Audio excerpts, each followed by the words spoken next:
Why is Torrance the epicenter of microbrewing in LA? Stay tuned to PCZ TV and find out the secret and tour some of the breweries.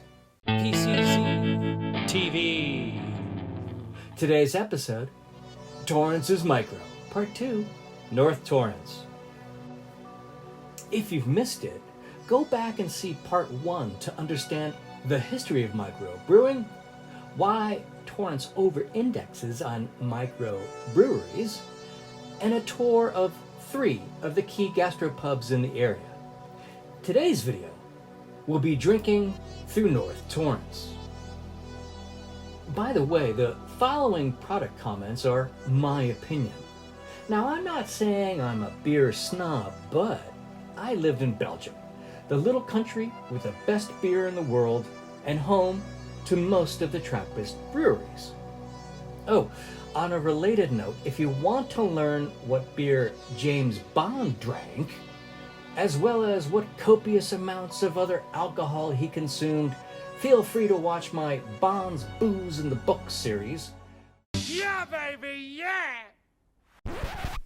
There are so many award-winning brews here in the South Bay, you don't need to go to the Great American Beer Festival to enjoy fantastic beer.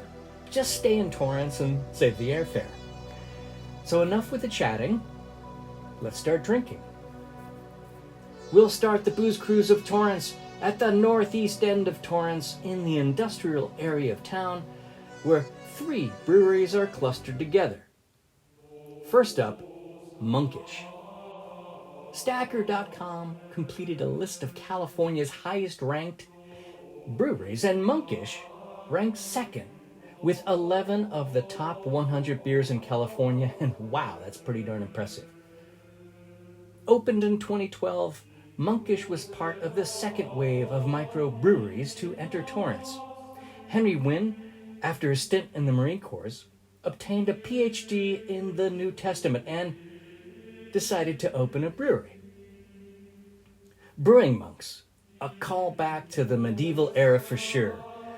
Probably the inspiration of the name, I suspect, and when Monkish first opened its doors in 2012, there was only a pair of other breweries operating in Torrance.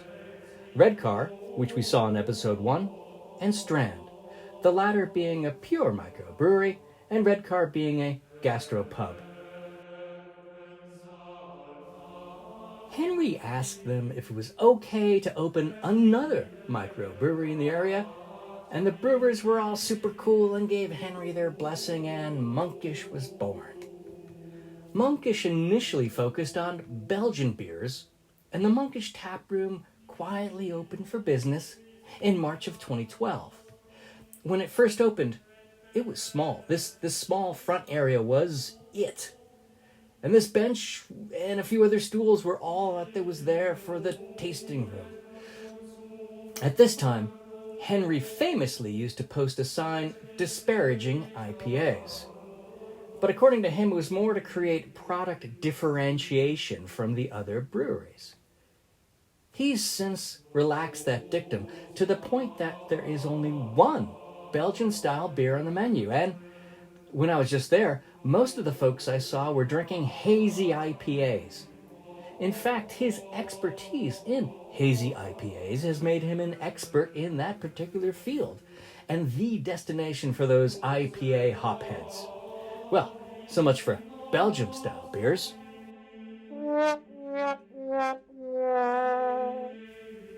According to Untapped.com, Monkish has created over 866 unique beers to date.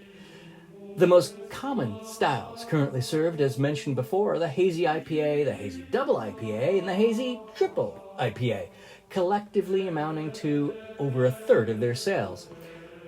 When I went in, I shared this photo with the crew. Wow, that's a super old growler. Ours are way different now. And then I shared a picture of the growler label.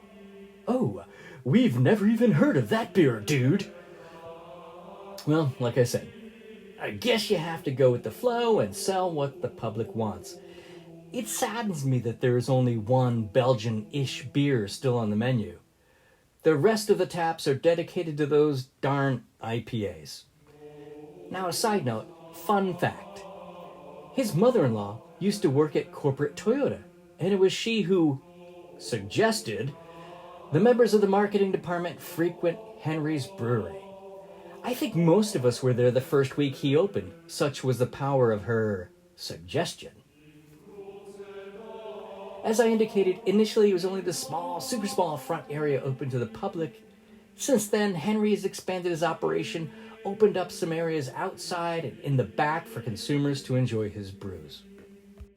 Henry was so successful that he's expanded to include not only more of this building, but other buildings next to this one in the office park and another extension into Anaheim. Well, good on you, mate. Now, Monkish doesn't do flights, so I ended up ordering 3 of the smaller pours. The Feminist, which is the last of the Belgian-inspired beers, described as a Belgian-ish, flavored with hibiscus, and I don't know if I said that right. An IPA, of course, and a stout. Of the 3, the stout was outstanding. But I'd be lying if I say I wasn't disappointed.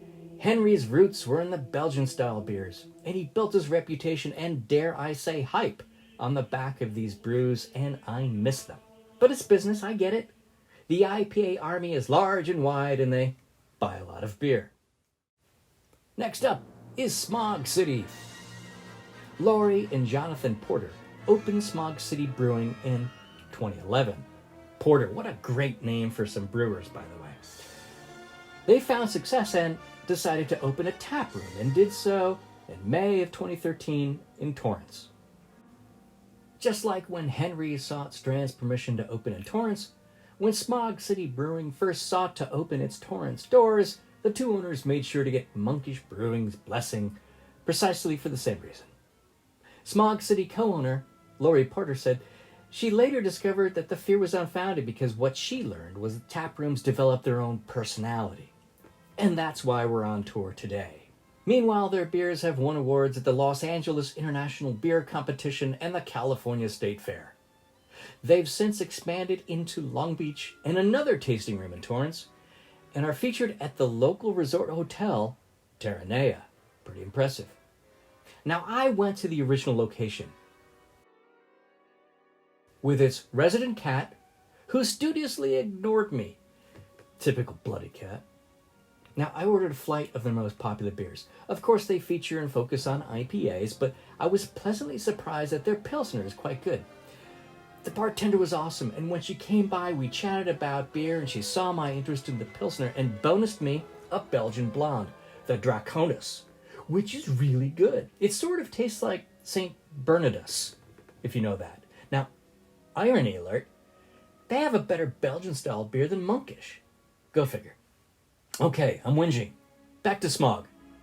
No, not that Smog. Or that one. Back to Smog City. As implied, I was really impressed with Draconis and ended up taking home a 32-ounce Crowler. Never heard of that before. I was also impressed by their range of different styles. Sure, they have the obligatory IPAs, but I got to hand it to them for trying different things. Their Porter Coffee Stout was another standout for me. From what I've read, their Groundwork Coffee Porter was developed with the goal of creating, quote, an intensely coffee-forward beer. And they succeeded. They apparently tried dozens of varieties until they came up with the exact combo they have now, and I think they nailed it. Well, I should hope the Porters got their porters down pat. No wonder it won a gold at the Great American Beer Festival. Next door is the Hermosa Beach Brewing Company, the latest kid on the block. Wait, I know what you're saying, Hermosa Beach? Aren't we chatting about Torrance? Well, yes, and here's why it's included. The Hermosa Brewing Company was launched by best friends Jorge Delago and Dave Davis in 2018. They started in, no surprise, Hermosa Beach, hence the name, with a restaurant and brewery on the pier. Now, despite the name, the beers of the Hermosa Beach Brewing Company were not initially made in Hermosa Beach, or even in the South Bay for that matter. Davis and Jorge were gypsy brewers who made their beer at facilities elsewhere in the region. Now, they initially sought to open a brewery in Hermosa, but decided instead to rely on excess capacity to other breweries in the region for a multitude of reasons. Everything from city hall bureaucracy, real estate costs, production costs, blah, blah, blah, blah. So when it came time to starting their own manufacturing, they decided to locate to Torrance and opened an associated tap room right next to Smog City. Inside, they have a game area, a tasting area, and, well, like every other brewery, they're brewing tanks. Their beers have won awards at the North American Brewery Association and the California State Fair. As far as the beers go, quite passable. I mean, look, to be fair, it's tough company being adjacent to both Monkish and Smog City. The ambience of the tap room is par for the course, kind of stark industrial, but they have a really cool game room, which is a nice touch. And now for something completely different. And okay, the story so far. It's great having these choices so close. To be fair, and so far, I've got to say that Smog is the best of the choices covered in today's episode, in my opinion, because of the wide variety of beers they offer. In episode 3, we'll venture away from this brewing ghetto and head a bit west to try out some other breweries in Torrance. If you've been watching this far, I thank you. Bye!